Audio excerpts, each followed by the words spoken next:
नमस्कार। मैं बबीता कोमल नलवाड़ी असम से आप सबका हार्दिक अभिनंदन करती हूँ, स्वागत करती हूँ।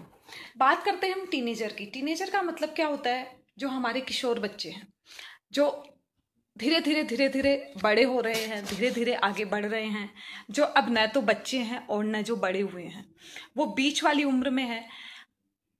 उन्हें समझने के लिए हमें क्या करना चाहिए या उन्हें हम कैसे समझ सकते हैं और अपनी बात हम उन्हें कैसे समझा सकते हैं, इस विषय पे बात करने के लिए, इस विषय को समझने के लिए इस विषय को समझने के लिए मैंने टीनेजर की एक परिभाषा बनाई है। मैंने टीनेजर को एक परिभाषा में ढाला है। ये जो टीनेजर जो एक इंग्लिश वर्ड है, इसके हर एक अल्फाबेट से मैंने एक मीनिंग निकाला है और उस मीनिंग से मैंने यह समझने और समझाने की कोशिश की है कि इस एक शब्द में किस तरह से पूरा का पूरा टीनेजर का जीवन घुसा हुआ है, या पूरी की पूरी तरह से हम टीनेजर को केवल और केवल इस एक शब्द के माध्यम से समझ सकते हैं। तो ये जो टीनेजर जो शब्द है, इसका पहला अल्फाबेट है टी। टीनेजर का पहला अल्फाबेट है टी, और टी से हम लेते हैं टैलेंट। जी हाँ माय डियर फ्रेंड्स, मैं आपको बताना चाहती हूँ कि जो टीनेज वाले जो बच्चे होते हैं ना, ये बहुत टैलेंटेड होते हैं। बहुत ज़्यादा, इतने ज़्यादा टैलेंट कि हम उम्मीद भी नहीं कर सकते, हम सोच भी नहीं सकते कि इनका टैलेंट इतना हाई हो सकता है। लेकिन दिक्कत यहाँ आती है कि हम इन बच्चों को, उनका जितना टैलेंट है उसके लिए या तो हम उनको अप्रिशिएट नहीं करते, और हम अगर करते भी हैं तो उसकी मात्रा बहुत कम होती है, या फिर हम ये समझना ही नहीं चाहते हैं कि ये बच्चे टैलेंटेड है। कई बार तो ऐसा होता है कि ये हमसे ज़्यादा टैलेंटेड होते हैं कुछ फील्ड में। और मैं आपसे एक बात पूछना चाहूँगी, जो भी हमसे ज़्यादा टैलेंटेड होता है या जिसके लिए भी हमें ऐसा लगता है कि ये हमसे ज़्यादा टैलेंटेड है, तो हम हमेशा अपने सवाल, अपनी बातें उनसे शेयर करते हैं, उनसे पूछते हैं। और जो आदमी हमें लगता है कि ये, इसका टैलेंट तो हमसे ज़्यादा नहीं है, तो कहीं ना कहीं हमसे कम टैलेंटेड है, हमारे जितना इसमें टैलेंट नहीं है, तो हम उससे उतनी बात नहीं करते हैं, हम उससे कम बात करते हैं, या उससे हम हमारी हर एक प्रॉब्लम शेयर नहीं करते हैं। तो बहुत सारे फील्ड ऐसे हैं जहाँ बच्चे हमसे ज़्यादा टैलेंटेड है और वो ये बात जानते हैं। अब मेरी बात गौर से सुनिएगा, मैं क्या कहना चाह रही हूँ। बच्चे ये जानते हैं कि वो हमसे ज़्यादा टैलेंटेड है। तो जब वो ये जानते हैं और ये सच भी है कि वो हमसे ज़्यादा टैलेंटेड है, तो डेफिनेटली उन सब जगहों पे हमें उनकी बात सुननी चाहिए। हमें मन से ये चीज़ बिल्कुल निकाल देना चाहिए बड़े होते हुए बच्चों में, कि हम उनके माँ बाप है, हम उनके मम्मी पापा है, तो हम बहुत टैलेंटेड है और वो कुछ नहीं जानते हैं। तो हमारे इन बच्चों को समझने में जो सबसे बड़ी मिस्टेक हम करते हैं, वो ये करते हैं कि हम उन्हें टैलेंटेड उस लेवल तक नहीं मानते हैं जिस लेवल से तक हमें उन्हें मानना चाहिए, और हम उन्हें उतना अप्रिशिएट नहीं करते। आपको मालूम होगा, या आप इस बारे में थोड़ा सा सोचिएगा, कि जब ये बच्चे छोटे होते हैं, जब ये बच्चे पहला कदम उठाते हैं, जब ये बच्चे पहला ए लिखना सीखते हैं, जब ये बच्चे कुछ बोलना सीखते हैं, तब हम इन्हें इतना ज़्यादा अप्रिशिएट करते हैं, तब हम इनकी इतनी तारीफ करते हैं। लेकिन जैसे जैसे जैसे जैसे ये बड़े होते जाते हैं, जैसे जैसे बहुत सारे फील्ड में काम करते जाते हैं, हम इनको अप्रिशिएट करना पहले के कंपेयर में कम कर देते हैं। और जब हम ये करते हैं, तो हम उनके उस टैलेंट को, उस, वो जो उनके अंदर जो हमसे जानने की इच्छा है, वो जो हमसे जानना चाहते हैं, या हमसे जो वो एक्सेप्ट करते हैं कि हमारे मम्मी पापा हमारी तारीफ करेंगे, क्योंकि वो जब बाहर जाते हैं उन्हें वो तारीफ सुनने के लिए मिलती है। लेकिन हम जब उनके उस टैलेंट की जब तारीफ नहीं करते हैं, तब वो बच्चे हमसे दूर होते चले जाते हैं। तो हमें बिल्कुल ये ध्यान रखना है कि इन बच्चों के टैलेंट की हम जितनी हो सके उतनी तारीफ करें। हाँ, लेकिन ये ध्यान रखिएगा कि तारीफ करते करते कहीं बहुत ज़्यादा तारीफ मत कर दीजिएगा, क्योंकि ये भी होता है, तारीफ के चक्कर में बहुत बार ऐसा होता है कि हम इतनी ज़्यादा तारीफ बच्चों की कर देते हैं कि वो बच्चे हमारे सर पे चढ़ जाते हैं। तो हमें ध्यान रखना है, ये हमें बैलेंस बना के रखना है। जब हम इसमें आगे बढ़ते हैं, तो हमारा जो दूसरा अल्फाबेट आता है वो है ई। टी के बाद में आता है ई, और ई के मायने हो गए कि ये जो बच्चे हैं, ये एनर्जी से लबालब होते हैं। इनमें बहुत एनर्जी होती है, बहुत पोटेंशियल होता है, हर एक काम को करने का इनमें बहुत ज़्यादा जोश होता है।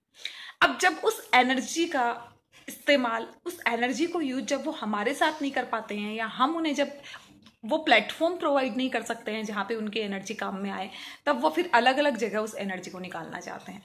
वो एनर्जी निकालने के लिए बहुत सारे तरीके निकाल लेते हैं। जैसे कि आपने देखा होगा, ये जो टीनेज वाले बच्चे होते हैं, जैसे जैसे बड़े होते जाते हैं वैसे वैसे ये स्कूटर बहुत तेज चलाते हैं, बाइक बहुत तेज चलाते हैं। इन्हें कोई गाड़ी मिल जाए तेज चलाने के लिए तो उस गाड़ी को बहुत तेज चलाते हैं, मतलब कि इनको एडवेंचर पसंद होते हैं, ये एडवेंचरस होते हैं। इन्हें जरूरत मतलब बहुत सारे एडवेंचर ये करना चाहते हैं। ये पहाड़ पे चढ़ना चाहते हैं, ये पेड़ पे चढ़ना चाहते हैं, ये अम्यूजमेंट पार्क जाना चाहते हैं, और भी इस तरह से जुड़ी हुई सारी चीज़ें ये करना चाहते हैं।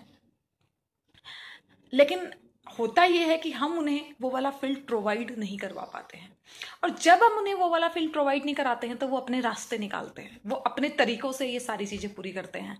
वो फिर कई बार वो गलत आदतों में पड़ जाते हैं, वो ड्रिंकिंग शुरू करते हैं, वो स्मोकिंग शुरू करते हैं, क्योंकि उन्हें वो एडवेंचरस फील कराता है। वो खूब तेज स्कूटर बाइक चलाते हैं, कई बार रोड एक्सीडेंट्स में भी ऐसे हो जाते हैं, और हमने बहुत सारे युवाओं को देखा है जो बिल्कुल फर्राटे से हमारे सामने चला के जाते हैं, और बहुत सारी दुर्घटनाएं भी इसके लिए होती है। ये इन सारी चीज़ों का कारण ये होता है क्योंकि वो जो उनकी जो एनर्जी है वो सही जगह पे काम में नहीं आ पाती, उसका सही इस्तेमाल नहीं हो पाता। इसलिए मैं कहना चाहती हूँ कि वो जो एडवेंचर वाली जो फील उनके अंदर है उसको हम बना के रखें। अभी एक बच्चे का मैसेज आ रहा है, मैंने अभी अभी पढ़ा है कि मैं पहाड़ से कूदना चाहता हूँ, वो भी बच्चा है और वो अपनी भावना व्यक्त कर रहा है। तो वही मैं आपसे कहना चाह रही हूँ कि जो बच्चे होते हैं ना, इनको बहुत सारी चीज़ें करनी होती है। तो बेटा विक्की, आपको अगर पहाड़ से कूदना भी है तो आप इस तरह से कूदना, छोटी हाइट से कूदना कि आपके अस्थि पंजर सही सलामत रहे। कहीं ऐसा मत कूद जाना कि हमें विकी को खोजना पड़े। चलिए हम आगे बढ़ते हैं, और हमारा जो इस टीनेजर शब्द का जो तीसरा अल्फाबेट है उस पर हम बात करते हैं। और हमारा तीसरा अल्फाबेट है, वापस से एक बार ई हमारे सामने है, और इस ई का मतलब मैंने निकाला है एंटरटेनमेंट। ये जो बच्चे होते हैं इन्हें एंटरटेनमेंट की बहुत ज़्यादा ज़रूरत होती है। जितनी हमें एंटरटेनमेंट की ज़रूरत होती है उससे कहीं ज़्यादा इन्हें एंटरटेनमेंट की ज़रूरत होती है। और जब वो एंटरटेनमेंट का वाला फील्ड जब हम उन्हें प्रोवाइड नहीं करा पाते हैं, हम उन्हें वो फील्ड अपने घर में, अपने आसपास, अपनी बातों में, अपने साथ से जब हम नहीं दे पाते हैं, तो उस एंटरटेनमेंट को खोजने वो बाहर निकलते हैं। बाहर वो एंटरटेनमेंट कई बार उनके हित में होता है और कई बार उनके हित में नहीं भी होता है। हम अगर वो चीज़ उन्हें घर पे प्रोवाइड करवाने लग जाए, हम घर में इस तरह का माहौल बनाएं जो जॉयफुल माहौल हो, जहाँ पे हंसी मजाक चलती रहे, जहाँ हम एक दूसरे से खुलकर बात करें, हम घर में बैठ के अच्छी मूवी देखें, हंसी मजाक करें, कुछ हंसी मजाक से जुड़े हुए हम कार्यक्रम अगर बचपन से देखते रहें, हम बचपन से बच्चों के साथ बैठ के हल्के फुल्के माहौल में रहें, उन्हें प्रत्येक टाइम ये एहसास नहीं कराएं कि हम उनके मम्मी पापा हैं। हम कुछ दिन का कुछ समय ऐसा निकालें जब हम उनके मित्र बन जाएं, हम उनके दोस्त बन जाएं, उनके साथ में दोस्तों की तरह खेलें। तब ऐसा हो सकता है कि वो जो एंटरटेन वाला पार्ट जो उनका कहीं ना कहीं खाली रह जाता है उसको हम फिल कर सकते हैं। वो बाहर जाएंगे, अपने दोस्तों के साथ खेलेंगे, वो सब कुछ करेंगे, लेकिन तब उनका बाहर जाने का मकसद एटलीस्ट एंटरटेनमेंट तो नहीं होगा। जिस एंटरटेनमेंट की कमी उनके घर में पूरी नहीं हो पाती है वो नहीं होगी। मैं जितने भी अल्फ़ाबेट आपके सामने डिस्क्राइब कर रही हूँ, मेरा मकसद केवल आपको ये बताना है। मैं आपको ये बिल्कुल नहीं बताना चाहती हूँ कि आप बच्चे को घर में कैद करके रखें, बच्चे को बाहर न जाने दें, या फिर मैं ये भी नहीं कहना चाह रही हूँ कि इन सारी चीज़ों को हम मानेंगे तो बच्चे घर में ही रह जाएंगे, बच्चों को बाहर में किसी की ज़रूरत नहीं होगी, या बच्चे बाहर नहीं जाएंगे। मैं आपसे केवल ये कहना चाह रही हूँ कि ये जो बच्चों की ज़रूरतें हैं, या बच्चे इन सारी चीज़ों में जो कंफर्टेबलनेस अपने घर में फील करते हैं वो हम डेफिनेटली प्रोवाइड कराएं। बाहर में उनके दोस्तों से, उनके मित्रों से, उनके परिचितों से उन्हें जितना मिलना वो मिल लेगा, वो उसको ले लेंगे वहाँ से, लेकिन हम घर में उन्हें वो सारा प्रोवाइड कराएं। तो हमारा जो तीसरा अल्फ़ाबेट था एंटरटेनमेंट, उस पर हमने बात की। अब हम आगे बढ़ते हैं, और हमारा चौथा अल्फ़ाबेट है नेटवर्क, TEEN, नेटवर्क। ये जो बच्चे होते हैं इन्हें नेटवर्क बनाना बहुत पसंद है, या इनका जो नेटवर्क होता है उसको हमें जानना बहुत ज़्यादा आवश्यक है। मैं आपको ये नहीं कह रही हूँ आप बच्चों पे शक करो, मैं आपको ये कहना चाह रही हूँ केवल कि ये बच्चे इतने छोटे होते हैं कि इन्हें एहसास नहीं होता कौन इनके अच्छे दोस्त है और कौन इनके बुरे दोस्त है। और ये नेटवर्क भी बहुत जल्दी बनाते हैं। इनका नेटवर्क बहुत सारे माध्यम से बनता है।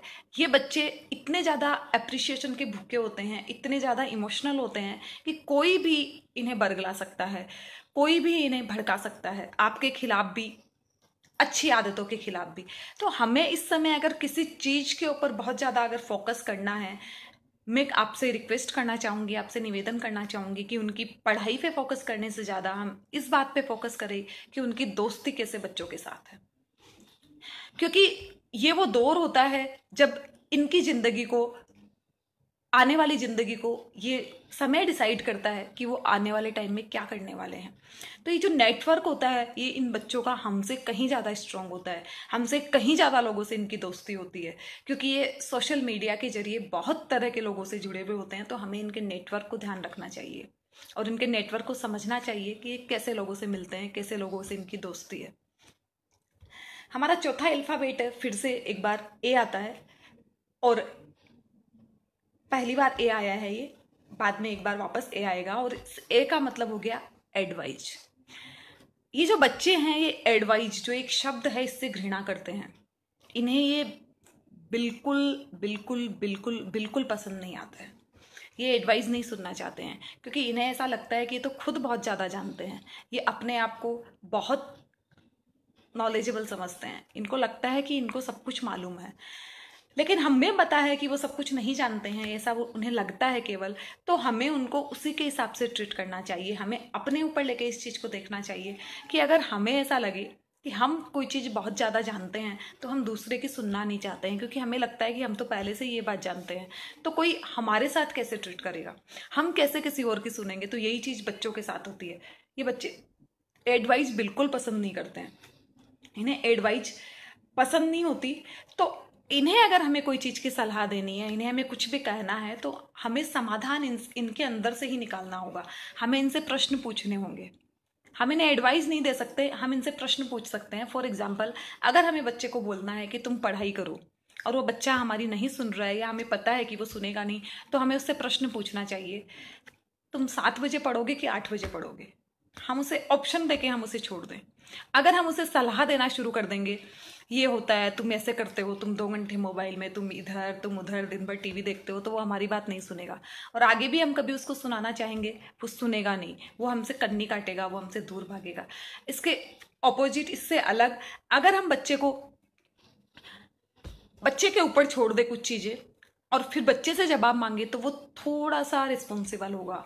उसको लगेगा कि उसे एक जवाब पे जब आना है तो वो जवाब देगा। इसी से जुड़ा हुआ मैं एक प्रश्न लेना चाहूँगी जो कल था।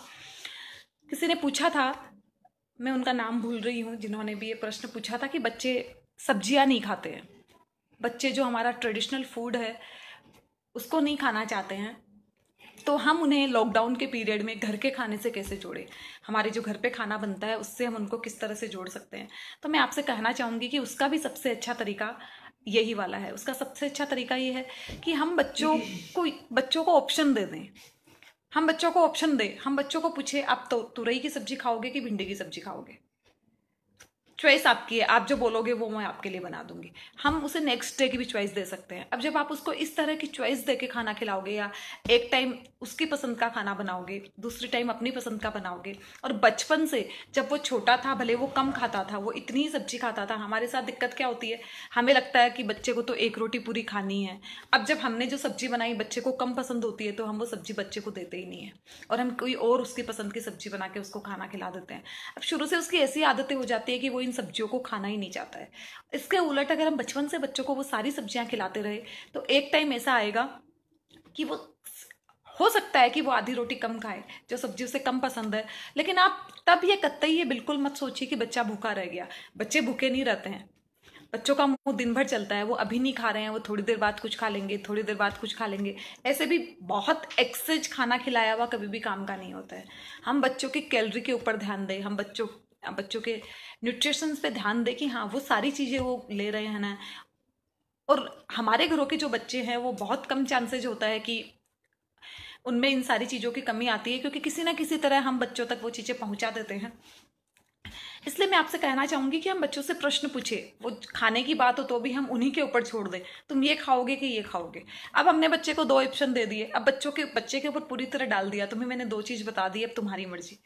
हम कई बार ऐसा भी कर सकते हैं कि हम 2 चीज बताएं, एक उसकी पसंद की बताएं और एक उसकी वो बताएं जो हम उसे खिलाना चाहते हैं। तो होगा क्या, हम साथ में एक शर्त भी वहां पे रख दें, एक चीज आज बनेगी, एक चीज कल बनेगी, अब तुम बोलो तुम्हें कब कौन सी खानी है। अब फिर बच्चा इसमें फंस जाएगा, एक दिन तो बच्चा अपनी पसंद की खा लेगा, दूसरे दिन उसे आपकी पसंद की खानी होगी। तो हम इस तरह के बहुत सारे क्वेश्चंस बना के या इस तरह की चीजें करके बच्चों के माइंड को कन्वर्ट कर सकते हैं। हम हमेशा इस चीज से बचे कि हम उन्हें डायरेक्ट एडवाइस ना दें।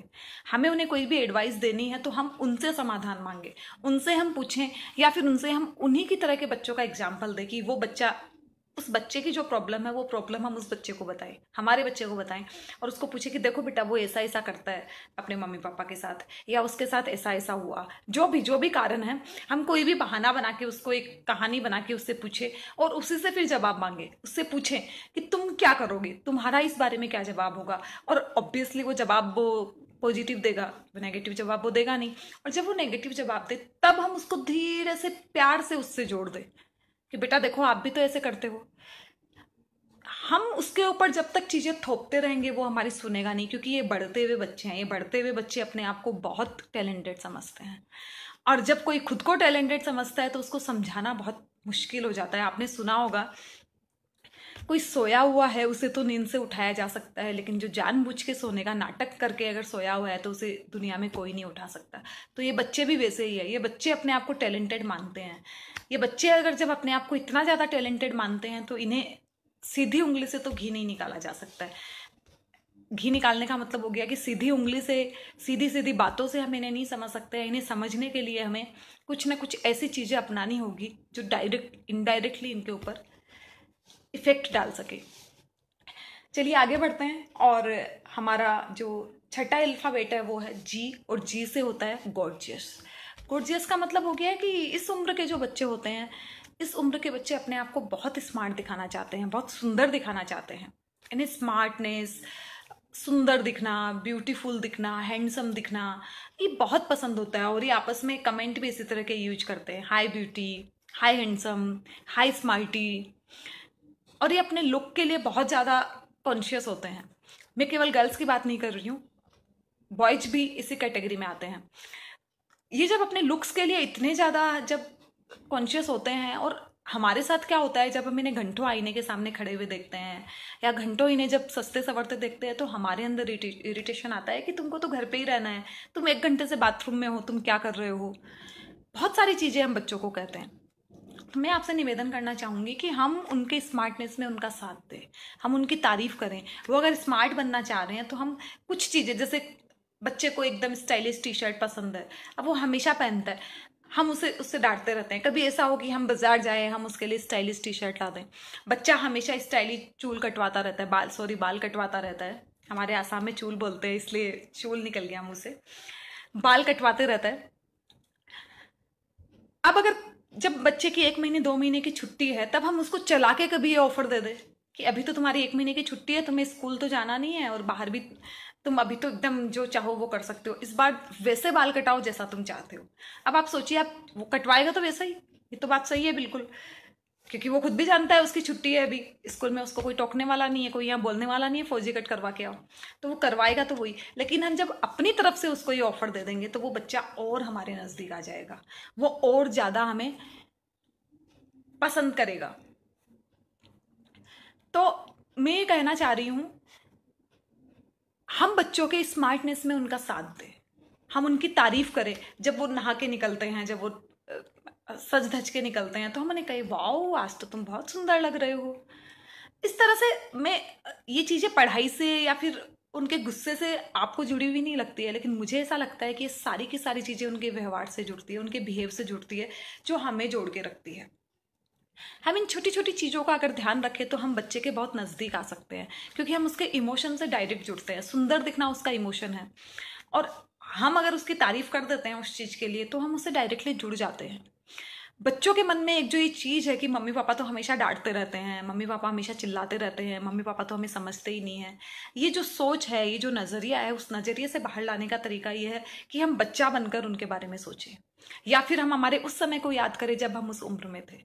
मे भी हमें याद ना हो, हम भूल चुके हो कि जब हम उस उम्र में थे तब हम क्या करते थे, हमारे हमारे मम्मी पापा के लिए क्या ख्याल थे, या हम कैसे हमारे मम्मी पापा से इरिटेट होते थे। हमें याद ना हो, लेकिन हम भी कभी ना कभी हमारे मम्मी पापा से इरिटेट हुए हैं, हमने भी कभी ना कभी उनके सामने झूठ बोला है, हम भी कभी ना कभी उनसे डरे हैं। एक बात और कहना चाहूंगी, अगर हमें याद है भी कि हमारे मम्मी पापा कैसे थे या हमने उनके साथ कैसे बिहेव किया, तो भी वो चीज़ आज के दिन काम नहीं करती है।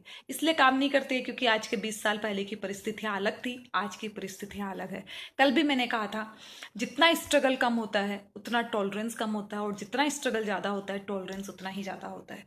कल एक सवाल ये आया था कि मेरे बच्चे को बहुत गुस्सा आता है, डॉक्टर को दिखाया तो डॉक्टर ने कहा कि वो अपनी उम्र से 2 साल पीछे चल रहा है, उसको गुस्सा भी बहुत जल्दी आता है और उसको काम होने पे भी बहुत टाइम लगता है। यहाँ पे एक चीज मैं आपसे कहना चाहूंगी, पीयूष आप मेरी मदद करोगे, ये सवाल किसने पूछा था?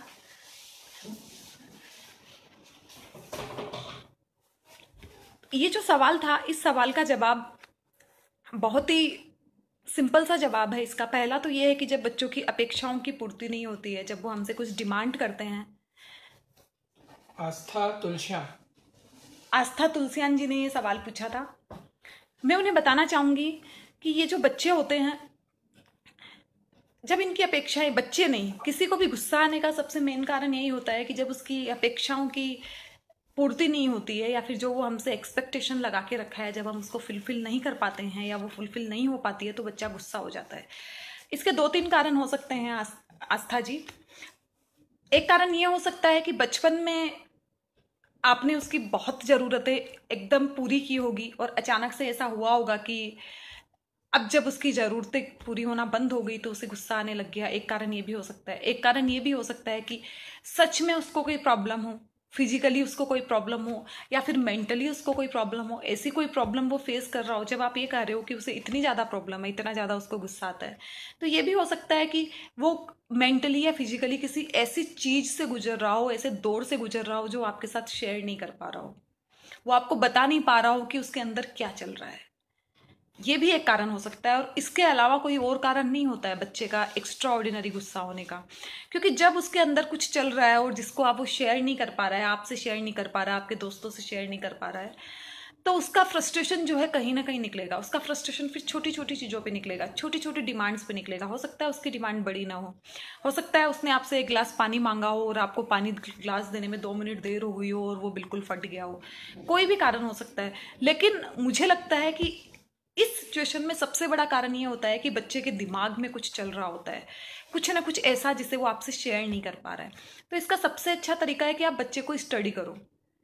वो अगर गुस्सा कर रहा है, आप शांत रहिए, आप उसको जवाब मत दीजिए। आप उसे ये तो बिल्कुल मत कहिए कि तुम्हें बहुत गुस्सा आता है। वो अगर बोल रहा है, वो चीख रहा है, चिल्ला रहा है, आप उसे चिल्लाने दीजिए, आप उसे बिल्कुल रेस्पॉन्ड मत करिए। और जब थोड़ी देर बाद जब वो शांत हो जाता है तो आप उसके पास जाइए, उसे अपना फिजिकल टच का एहसास कराइए, उसका ललाट पे किस कीजिए, उसे हक कीजिए। वो अगर आपको छिटक के दूर कर देता है फिर भी आप उसको हक कीजिए। उससे पूछिए कि तुम आज शाम को खाने में क्या खाओगे। उससे पूछिए उसको कौन सी मूवी पसंद है, क्योंकि वो कंटिन्यू ये चीज कर रहा है। अगर वो कंटिन्यू न कर रहा होता तब मैं आपको दूसरा तरीका बताती, लेकिन अब जब वो कंटिन्यू यही कर रहा है, तो मैं आस्था जी आपसे कहना चाहूंगी कि आप उसको समझने की कोशिश कीजिए कि बच्चा क्यों ऐसा कर रहा है। आप उसे इस बात का एहसास करवाइए कि वो गुस्सा कर रहा है, वो गलती कर रहा है, फिर भी आप उसके पास हो, फिर भी आप उसके बहुत नजदीक हो, आपको उसके गुस्से से बहुत ज्यादा दिक्कत नहीं है। आप समझ पा रहे हो कि वो किन परिस्थितियों में गुस्सा कर रहा है। और जब 2-3 दिन आप कंटिन्यू ऐसा करोगे, आप उससे बात करोगे, आप उसको ये नहीं कहोगे, आप उसको एक बार भी ये नहीं कहोगे कि नहीं तुम गुस्सा मत करो, तब वो कंफर्टेबल होगा आपके साथ। फिर जब 4-5 दिन निकल जाए तब आप उससे प्यार से पूछिए, तब आप उसके साथ खेलते हुए, उससे बात करते हुए, उसको खिलाते हुए पिलाते हुए, या उसके दोस्तों से आप बात कर सकती हैं। और फिर आप उससे पूछिए कि बेटा क्या हुआ। उससे ये मत पूछिए तुम गुस्सा क्यों करते हो, उससे ये पूछिए स्कूल में आजकल क्या चल रहा है, तुम्हारे दोस्तों के साथ क्या चल रहा है, तुम्हारी फिजिकली तो कोई प्रॉब्लम नहीं है ना, उसको इनडायरेक्टली पूछिए आप। और मैंने जो बताया है उस तरीके को आप अपनाएंगी तो मैं डेफिनेटली आपसे कह सकती हूँ कि आपको रिजल्ट मिलेगा इसका। क्योंकि बच्चे बेवजह चिड़चिड़े नहीं होते हैं, कोई ना कोई कारण होता है, बस उस कारण तक हम नहीं पहुंच पाते हैं। और अगर बच्चा कंटिन्यू ऐसा कर रहा है और फिर भी अगर आप उसको नहीं संभाल पा रही है, फिर भी आपको रिजल्ट नहीं मिल रहे हैं, मेरे हिसाब से 99% चांस है कि आप खुद निकाल पाएंगे कारण। और फिर भी अगर कारण नहीं पता लगा पा रही हैं आप, तो आप किसी काउंसलर से बात कर सकती है। आप बिल्कुल बच्चे की काउंसलिंग करवा सकती है, क्योंकि मैं इसलिए काउंसलिंग पे जोर देती हूँ हमेशा, क्योंकि जो प्रॉब्लम आज बच्चा फेस कर रहा है, आज वो नहीं कह पा रहा है, वो प्रॉब्लम अगर किसी के सामने नहीं आएगी तो आने वाले टाइम में वो प्रॉब्लम और बढ़ जाएगी। हम जब काउंसलिंग की किसी की बात करते हैं तो पता नहीं हमारे इंडिया में कंसेप्ट बना हुआ है कि जो लोग मेंटली डिस्टर्ब होते हैं या जो लोग पागल होते हैं उनकी काउंसलिंग करवाई जाती है या उन्हें फिर साइकियाट्रिस्ट की जरूरत होती है। ये कंसेप्ट बिल्कुल गलत है। ये कंसेप्ट बिल्कुल बिल्कुल बिल्कुल गलत है, कभी भी ऐसा नहीं होता है। काउंसलिंग इसलिए कराई जाती है, हम जो चीज़ें नहीं समझ पा रहे हैं, हमें जो चीज़ें समझ में नहीं आ रही है, वो अगर हम किसी और से डिस्कस कर लेंगे तो वो चीज़ें समझ में आ जाएगी। और वो कोई और वो होता है जो इस फील्ड में दक्ष होता है, इस फील्ड में जिसको एक्सपीरियंस होता है, जिन्होंने इस फील्ड में क्लासेज की होती है या जिन्होंने बहुत सारी स्टडी इस फील्ड में की होती है। और उनके सामने सारे ही बच्चे ऐसे आते हैं। आपके घर में अगर 2 बच्चे हैं, एक बच्चा बिल्कुल नॉर्मल है और दूसरा बच्चा abnormal बिहेव कर रहा है, तो आपके लिए दुनिया की सबसे बड़ी मुसीबत हो सकती है। लेकिन उनके लिए मुसीबत नहीं है, क्योंकि उनके पास तो जितने भी बच्चे आते हैं सारे ऐसे ही बिहेव वाले आते हैं। तो वो बहुत अच्छी तरह से जानते हैं कि इन बच्चों को डील कैसे किया जाता है। वो आपको बहुत अच्छी तरह से बता सकते हैं। इवन वो उस बच्चे से इस तरह से बात करते हैं कि वो बच्चा भी उन्हें अपनी हर एक प्रॉब्लम अपने आप बता देता है। तो वो काउंसलिंग अगर आप नहीं कर सकते हो, आप कोशिश कीजिए कि आप बच्चे को जानने की कोशिश करें, और नहीं कर पा रहे हैं तो फिर आप डॉक्टर की भी सलाह ले सकती हैं। चलिए हम आगे बढ़ते हैं, और हमारा अगला अल्फाबेट है ई, और ई से होता है एजुकेशन। ये जो पॉइंट है, ये हमें समझने की बहुत आवश्यकता है कि एजुकेशन का मतलब क्या होता है। क्योंकि हमने बच्चों के बचपन को एजुकेशन का पर्याय बना दिया है। हमारी बहुत बड़ी विडंबना है कि हम केवल 2 चीज़ों पे केंद्रित होकर रह गए हैं, एक बच्चे को खिलाना और एक बच्चे को पढ़ाना। हमारा आधा से ज़्यादा टाइम जो छोटी उम्र के बच्चे होते हैं उन्हें खिलाने में जाता है, और वो जब बच्चे बड़े हो जाते हैं तो उन्हें पढ़ाने में जाता है। और अगर हम नहीं भी पढ़ा रहे हैं तो उनकी पढ़ाई के आसपास जाता है। हम लोग स्पेशली माएँ तो ये सेंटेंस बिल्कुल कॉमन कहती हुई मिलती है, हमारी एग्जाम चल रही है। जब बच्चों की एग्जाम चल रही होती है तो बिल्कुल कॉमन सेंटेंस ये हमारे आसपास सुनने में मिलता है कि हमारी एग्जाम चल रही है। क्योंकि हमने एग्जाम को, एजुकेशन को बच्चों का पर्याय बना दिया है, जबकि वो केवल केवल केवल एक पार्ट है। हमें ये समझना होगा कि बच्चों के जीवन का एक बहुत इंपॉर्टेंट पार्ट एजुकेशन है, पार्ट है और बहुत इंपॉर्टेंट पार्ट है, लेकिन वो उनके जीवन का पर्याय बिल्कुल भी नहीं है। ये चीज हमें बहुत अच्छी तरह से समझनी होगी। जितनी अच्छी तरह से हम इस चीज को समझेंगे उतना हम बच्चों को बेहतर समझते चले जाएंगे। और जहां मैं बात एजुकेशन की करती हूँ, वहां बात आती है इंफॉर्मेशन की और नॉलेज की। हम जो एजुकेशन आज बच्चों को देना चाह रहे हैं वो पूरी की पूरी इंफॉर्मेटिव है। किताबों में कुछ लिखा हुआ है वो हम बच्चों को पढ़ाते हैं, बच्चों को सिखाते हैं। हम बच्चों को पढ़ाते और सिखाते नहीं है, हम बच्चों को रटाते हैं। क्योंकि हम चाहते हैं कि बच्चों के मार्क्स अच्छे आए। टीचर्स भी यही चाहते हैं। इवन टीचर्स ऐसा भी करते हैं कि बच्चे अपने मन से कुछ इधर उधर का आंसर लिख दिया तो टीचर कई बार बच्चों के मार्क्स भी काट लेते हैं। और ये जो तरीका है ये बच्चों के नॉलेज को नहीं बढ़ने देता है। इन्फॉर्मेशन का मतलब हो गया जो किताबों में पढ़ा हुआ है वो हो गई इन्फॉर्मेशन, और नॉलेज हो गया उस इन्फॉर्मेशन को गेन करके हमने हमारा जो दिमाग लगाया और हमने हमारे हिसाब से उस चीज़ को परिभाषित किया, हमने हमारे हिसाब से उसको समझाया, या हमने हमारी स्किल उसमें काम में ली और हमने खुद उसका निचोड़ निकाला, वो होता है नॉलेज।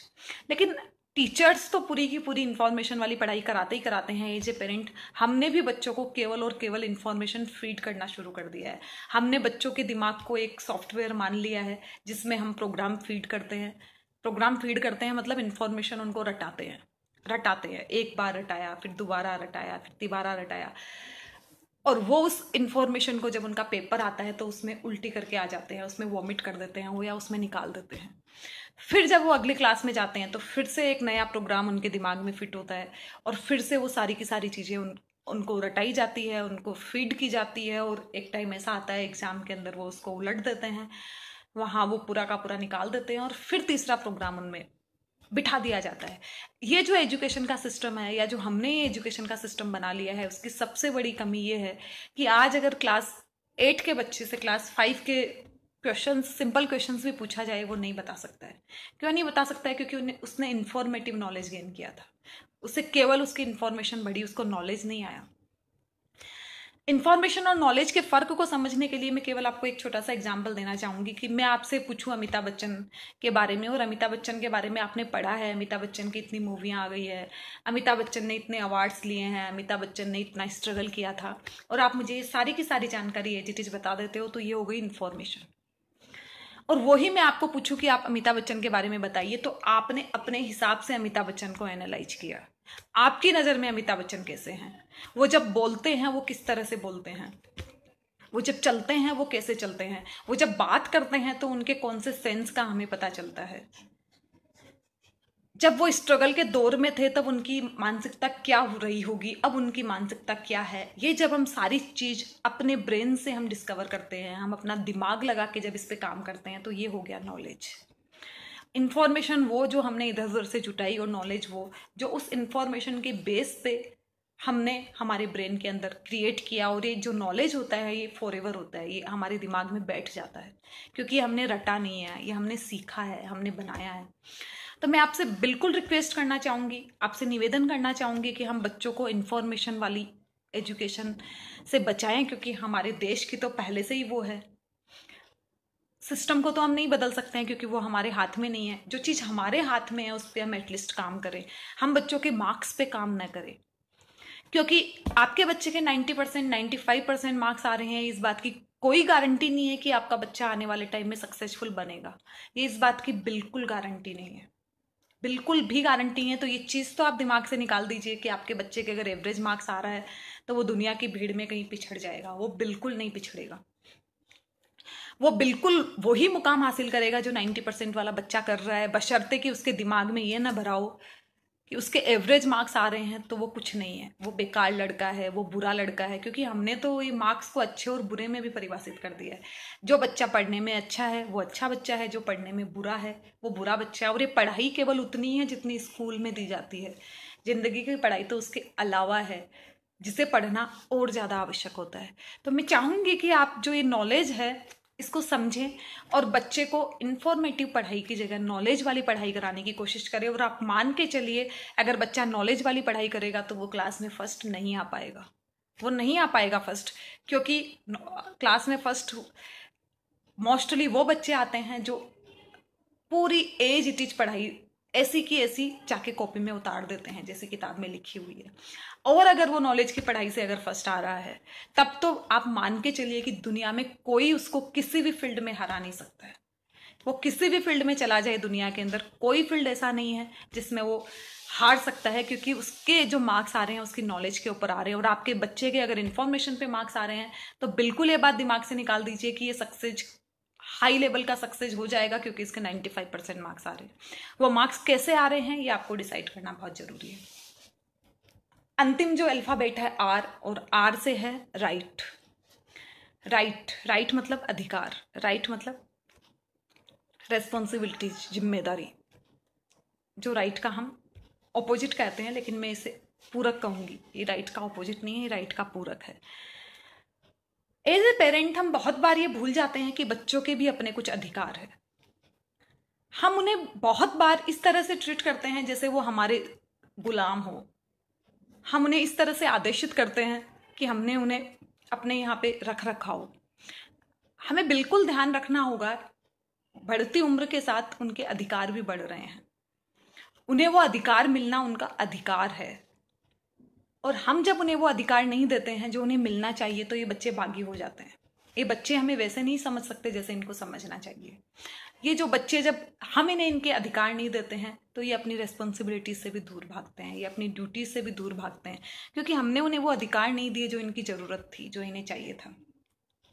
एक बड़ा भाई छोटे भाई को डांटता है, हम उस बड़े भाई को डांट देते हैं कि तुमने क्यों डांटा, अभी तो हम हैं, हम डांट लेंगे। हम उस टाइम भूल जाते हैं कि वो जो बड़ा भाई है उसको ये अधिकार है कि वो अपने छोटे भाई को डांट सके। ये हमें ध्यान रखना होगा। वो डांट सकता है क्योंकि वो उससे बड़ा है, ये उसका अधिकार भी है। अब जब हमने उसका अधिकार उससे छीन लिया, हमने उसको कह दिया कि तुमने क्यों डांटा अपने भाई को, हम थे डांटने के लिए, तो एक दिन ऐसा आएगा कि जब वो छोटा भाई बाहर कुछ बदमाशी करेगा, कुछ गलत काम करके आएगा, तो वो बड़ा भाई उसको नहीं डांटेगा, जो कि उसकी ड्यूटी थी, उसको समझाना उसकी ड्यूटी थी, वो उस ड्यूटी को फॉलो नहीं करेगा, क्योंकि वो आपको आके बोलेगा जिस दिन मैंने उसको डांटा था तो आपने ये कहा था कि इसको क्यों डांटा, तो मैं उसको आज समझाऊं क्यों, मैं अपनी ड्यूटी क्यों पालन करूं। तो जब हम किसी को उसके अधिकार नहीं देंगे तो हम उससे ये भी उम्मीद नहीं कर सकते कि वो अपनी रिस्पॉन्सिबिलिटीज को पूरा करे, अपनी ड्यूटीज को पूरा करे। हमें समझना होगा, ये चीज समझना हमें बहुत ज्यादा आवश्यक है कि वो बच्चे जो है, बढ़ती उम्र के जो बच्चे हैं, उनके कुछ अधिकार है।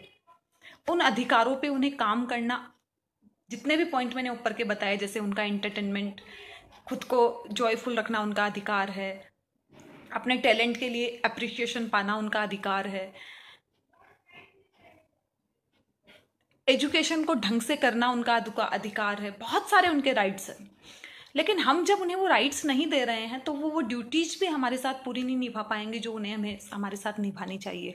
और फिर बहुत तरह की हमारे बीच में मिसअंडरस्टैंडिंग आना शुरू हो जाती है। अब इस उम्र के बच्चे को एक जो कॉमन सवाल आता है कि बच्चा बहुत मोबाइल में रहता है, बच्चा रात के टाइम भी मोबाइल में रहता है, बच्चा हमारी सुनता ही नहीं है। तो इसका कारण तो मैंने कल आपको बताया था कि जब हम दिन भर मोबाइल में रहेंगे तो हम बच्चों को कैसे रोक सकते हैं।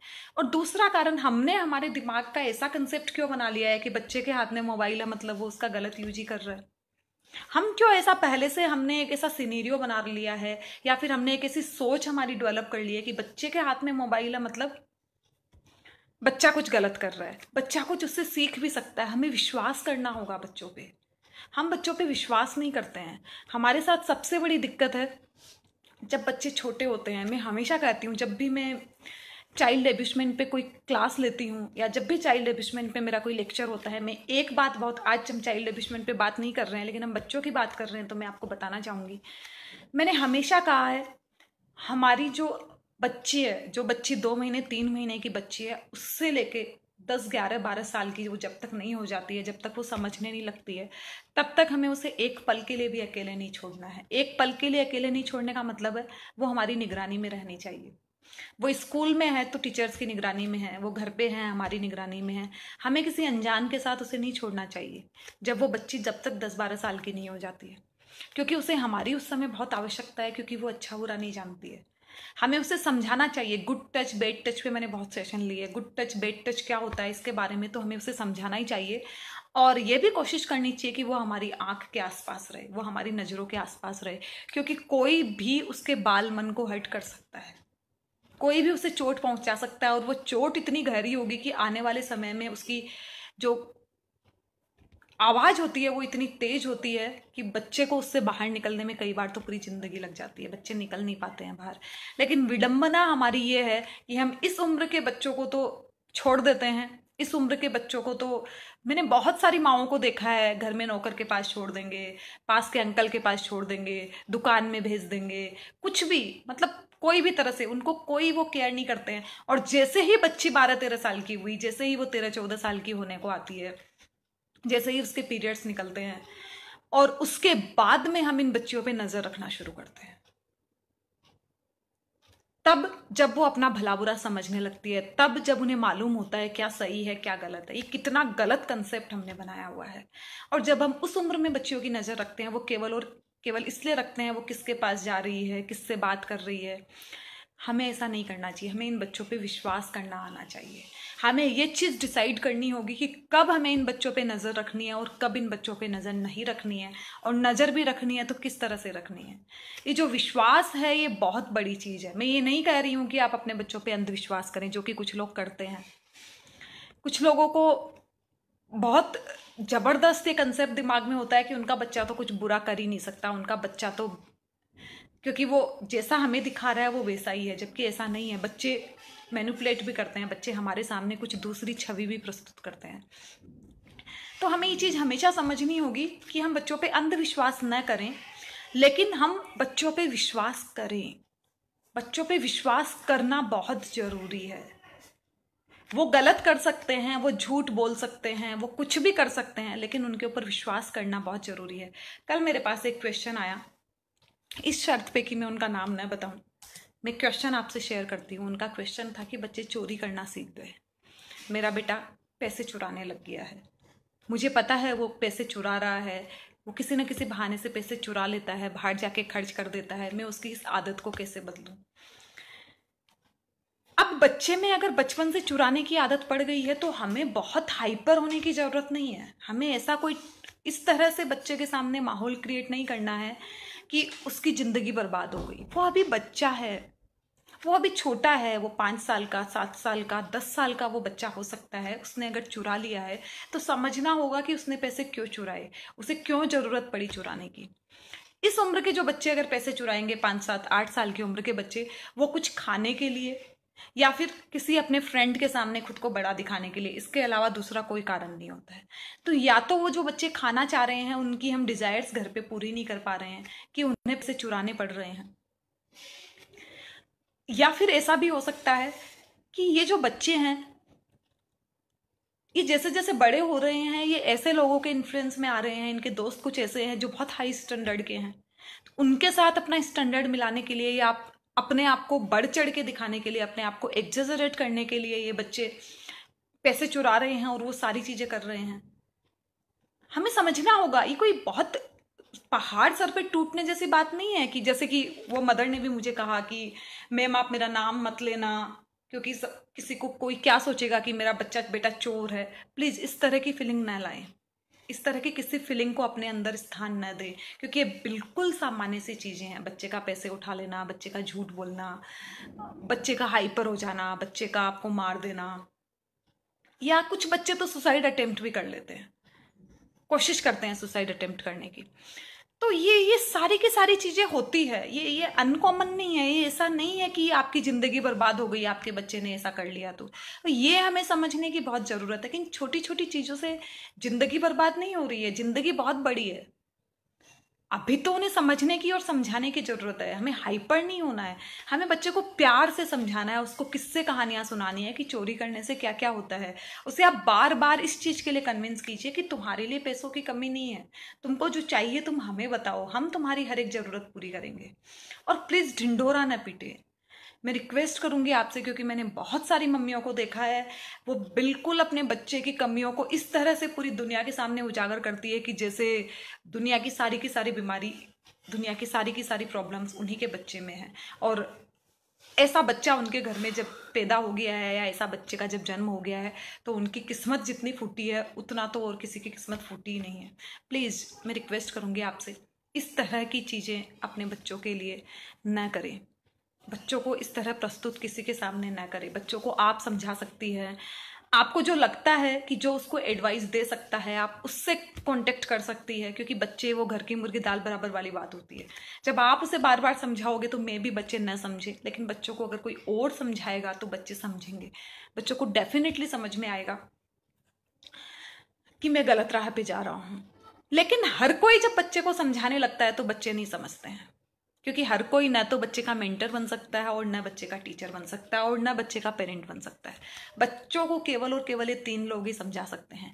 या तो बच्चे को उनका मेंटर समझा सकता है, मेंटर का मतलब हो गया जो भी बच्चे को समझता हो या जिसे भी नॉलेज है इस बारे में, या एज ए पेरेंट आप समझा सकते हो, दादी दादा समझा सकते हैं, चाचा चाची समझा सकते हैं, या फिर उसके टीचर समझा सकते हैं। पूरी की पूरी दुनिया ने आपके बच्चे को समझाने का ठेका नहीं लिया है और आपको ये ठेका देना भी नहीं चाहिए। मैं आपसे रिक्वेस्ट करती हूँ कि आप दुनिया के हर एक आदमी को, जो भी घर में गेस्ट आता है उसको बिल्कुल ये मत कहिए कि मेरा बच्चा पढ़ता नहीं है, आप इसको कुछ समझा के जाइए। बिल्कुल नहीं कहना है आपको ऐसा। अगर आप ऐसा कर रहे हैं तो आप अपने बच्चे से और 2 कदम पीछे जा रहे हैं। इसलिए मैं आपसे कहना चाहूंगी कि हम बच्चे के ऊपर विश्वास करें, बच्चे को समझने की कोशिश करें। और ये जो चोरी वाली जो आदत है, मैम मैं आपसे कहना चाहूंगी कि आप बिल्कुल ना डरे, बच्चे से प्यार से बात करें, उसके ऊपर गुस्सा ना करें, उसे समझने की कोशिश करें। अब जब उसकी ये आदत है या उसने 2-4 बार ऐसा कर लिया है, तो आप उसे चला के अपने हाथ से पैसे दें और उसे बोलिए कि लो तुम यूज करो, बस मुझे बता देना कि तुमने क्या चीज़ में यूज किया। और अगर वो कोई गलत भी यूज करके आता है, गलत यूज का मतलब हो गया कि अगर आपको लगता है कि वो महंगी कोई सामान खरीद के लाया है, कल भी होटल में खाना खा के आया था, आज फिर होटल में खाना खा के आया, तो आप जाने दीजिए उसे। आप उसे इनिशियली स्टेज पे मत टोकिए। आप शुरू में वो जो करता है उसे करने दीजिए, लेकिन आप उसे पैसे प्रोवाइड करवाइए अपने पास से। फिर धीरे धीरे आप उसको समझिए और धीरे धीरे फिर उसे लाइन में लेके आइए। क्योंकि अगर आप एक साथ उस पर हाइपर होंगी, घर पे चिल्लाएंगी घर का माहौल खराब करेंगी, तो वो बच्चा आपसे और दूर चला जाएगा। मे बी वो आपके पास पैसे न ले, लेकिन अगर उसकी एक बार चोरी करने की आदत हो गई तो वो कोई भी तरीके से कहीं से भी कुछ भी चुराने की कोशिश करेगा। अभी इनिशियली स्टेज है, तो हम इस तरह की चीज़ों से बहुत आसान से बच सकते हैं।